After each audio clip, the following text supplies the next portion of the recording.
grande fiera della montagna per l'agricoltura, con mezzi che sono adatti per poter lavorare in montagna e non solo, e permettono a chi è imprenditore di poter svilupparsi al meglio. Inoltre vi sono anche convegni ed opportunità di conoscenza che mai si erano viste, che mai si vedono di solito in altre fiere che vengono, diciamo, nelle grandi città. Quindi è una fiera di nicchia, potremmo chiamarla, ma una fiera che permette di avere maggiore conoscenza e sviluppare la nostra bellissima montagna.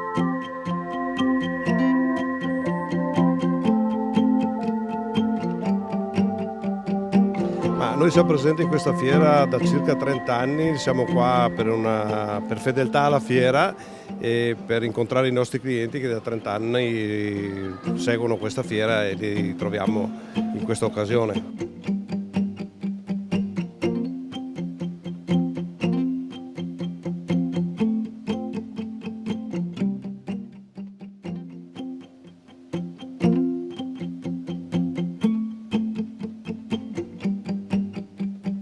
Che abbiamo avuto dall'Istat proprio recentemente, soprattutto in Veneto, l'agricoltura ha avuto un più 10% negli addetti, quindi sicuramente anche un aumento dovuto alla propensione delle imprese agricole a crescere, un più 7% anche di imprese, soprattutto gestite da giovani, quindi questo ci conforta che abbiamo un grande futuro ancora davanti nel settore primario. Ricordo che il Veneto è costituito per quanto riguarda l'agricoltura da 70.000 imprese che danno più di 6 miliardi di prodotto lordo vendibile, quindi sicuramente un settore che è strategico per la nostra regione e che comunque vuole affacciarsi al futuro ancora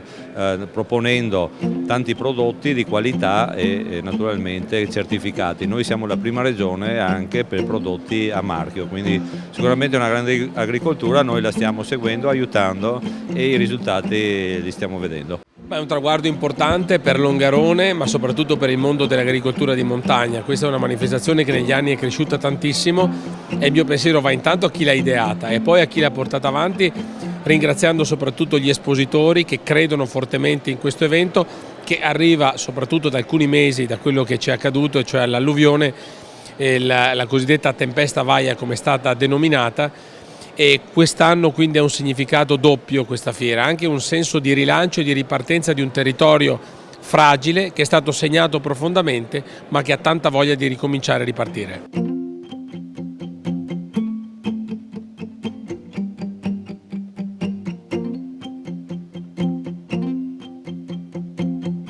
La politica ha messo a disposizione per il territorio del Veneto colpito in 3 anni quasi 800 milioni di euro, una cifra mai vista prima per il dissesto idrogeologico, con cui potremo veramente mettere a posto gran parte del territorio colpito e far sì che per le prossime, io mi auguro che non ci siano, ma ho paura che ve ne saranno ancora tempeste, riusciremo ad affrontarle al meglio.